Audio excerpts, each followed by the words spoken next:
बड़ी खबर यह कि जीत के बाद अखिलेश यादव कन्नौज जा रहे हैं। कन्नौज में पार्टी कार्यकर्ताओं से इस दौरान वो मुलाकात करेंगे। कन्नौज पहुंचने पर दिल्ली आने का फैसला लिया जाएगा। आज शाम दरअसल दिल्ली में इंडिया गठबंधन की बैठक है।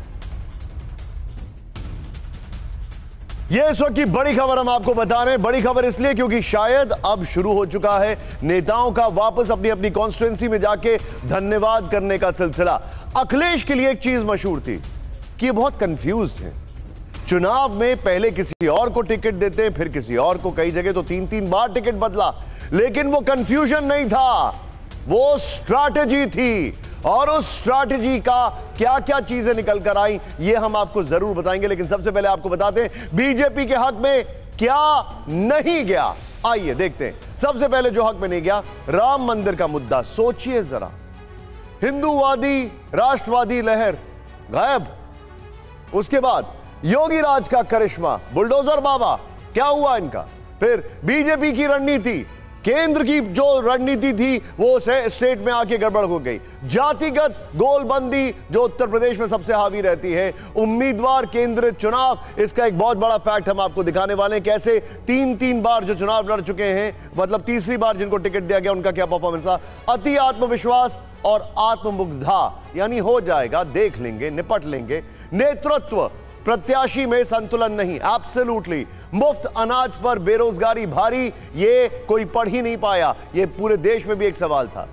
लेकिन देखिए अखिलेश यादव किस तरीके से उन्होंने अपनी रणनीति में बदलाव किया और वो उनके पक्ष में आए, इसे समझिए। आरक्षण को बड़ा मुद्दा यहां पर उत्तर प्रदेश में उनकी तरफ से बनाया गया। खासतौर पर संविधान को चुनावी एजेंडा बनाया गया, ये कहते हुए कि संविधान खतरे में आ जाएगा। फिर 1 लाख मिलने के वादे का फायदा भी यहां पर अखिलेश यादव को सीधे तौर पर नजर आया। पढ़े लिखे युवा वोटर समाजवादी पार्टी के साथ इस चुनाव में नजर आए। महंगाई, बेरोजगारी, पेपर लीक का जो मुद्दा रहा वो बहुत ज्यादा प्रभावी नजर आया। आवारा पशुओं को लेकर नाराजगी, जो समय समय पर वो छुट्टा पशुओं को लेकर तमाम इंटरव्यूज में अपनी बात कहते आए हैं, उसका भी असर नजर आया। और टिकट बंटवारे में जो नई सोशल इंजीनियरिंग अखिलेश यादव ने की, उसका असर दिखा। छोटी जातियों को अपने पाले में किया, अपने साथ लेकर आए, और उसी का नतीजा है जो नतीजे उत्तर प्रदेश के हैं। आक्रामक चुनावी अभियान, बहुत ही अग्रेसिव इस बार कैंपेनिंग अखिलेश यादव की रही इन चुनाव में, जिसका असर उत्तर प्रदेश की तमाम सीटों पर नजर आया, जिस पर अखिलेश यादव ने, उनकी पार्टी ने बाजी मारी।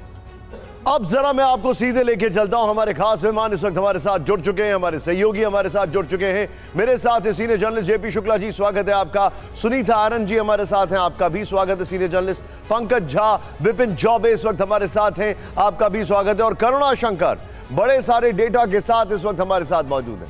प्रतिमा, तो एक एक कर तमाम मेहमानों का हम रुख करना चाहेंगे, लेकिन सबसे पहले अपने सहयोगी करुणा का रुख करना होगा। कुछ महत्वपूर्ण डिटेल्स उनके पास है। करुणा।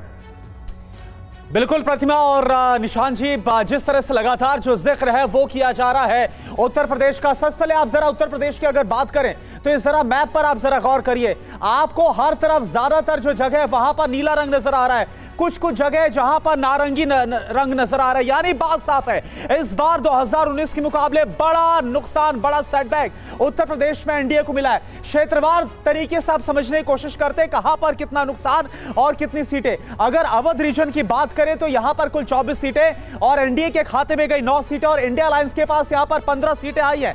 आगे बढ़ते बुंदेलखंड की बात करें, 3 में से 1 एनडीए के पास तो 2 गई है इंडिया अलायंस के पास। आगे पूर्वांचल का रुख करते हैं, 25 सीटों में से 10 पर इंडिया अलायंस की एनडीए की जीत हुई है और 15 पर इंडिया अलायंस की जीत हुई है। आगे बढ़ते रुहेलखंड का रुख करते हैं, 10 में से 4 सीटों पर एनडीए जीता है और 5 सीटों पर इंडिया अलायंस की जीत हुई है और 1 सीट यहां पर अदर्स के पास भी गई है। और पश्चिमी यूपी की बात करें तो 18 में से 12 एनडीए के पास। हालांकि यहां पर सबसे ज्यादा अगर देखें इस टैली में तो पश्चिमी यूपी में ही गेन मिला, लेकिन पिछली बार के मुकाबले 3 का नुकसान यहां पर भी है और 6 इंडिया अलायंस के पास गई है। और इसके बाद अगर कुल यहां पर देखें तो टैली आपके सामने 36 सीटें हैं एनडीए के पास और 43 इंडिया ब्लॉक के पास। और यही सबसे बड़ा जो उत्तर प्रदेश में जो जीत और हार हुई है, ये रोल प्ले करता हुआ नजर आ रहा है।